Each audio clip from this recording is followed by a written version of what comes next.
এ বদনা, তুই তো খুব জ্ঞানী। এমন একটা কবিতা কহ যে কবিতার মধ্যে 64টা জেলার নাম আছে। ছন্দে সুরে বলছি আমি সকল জেলার নাম, তাল মেলাতে সবার আগে আসলো কুড়িগ্রাম। প্রধান জেলা ঢাকা থেকে একটুখানি দূর, এক জেলার নাম নরসিংদী, আরেকটা গাজীপুর।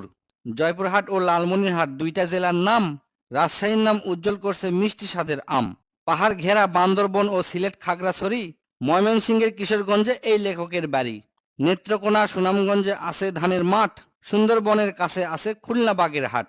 ভোলা এবং বরিশালে আছে অনেক নদী, পাবনায় আছে পাগলাগারদ, বগুড়ায় আছে দধি।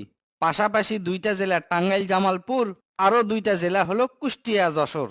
মনের মতো একটা জেলার নাম তার মাগুরা। দন্তান্নতে নারায়ণগঞ্জ, নাটোর ও নওগাঁ।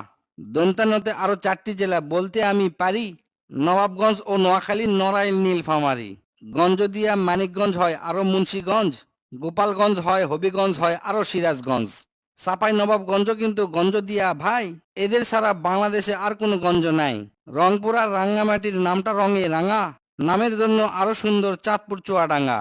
কক্সবাজার নামের জেলা আছে সাগরও পারে, পঞ্চগড়টা পড়ছে বন্ধু দেশের এক কিনারে। ফেনী জেলার নামটা মাত্র 2টা অক্ষর দিয়া, সবচেয়ে বেশি অক্ষর লাগে লিখতে ব্রাহ্মণবাড়িয়া। 6টা অক্ষর লিখতে লাগে মৌলভীবাজার, এদিক থেকে শরীয়তপুর সমান তাহার। শেষের দিকে এসে দেখি বসছে পুরের মেলা, নামের শেষে পুর লাগানো অনেকগুলো জেলা।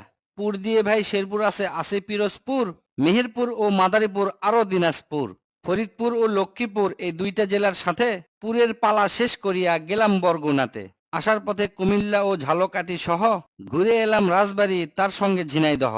গাইবান্ধার নাম বাদে থাকে আর মাত্র এক হালি, তাদের মধ্যে একটা জেলার নাম পটুয়াখালী। এখন শুধু বাকি আছে 3টা জেলার নাম, এদের মধ্যে একটা জায়গা হইল চট্টগ্রাম। সাতক্ষীরায় আর ঠাকুরগাঁয়ে হইল এই কবিতার শেষ।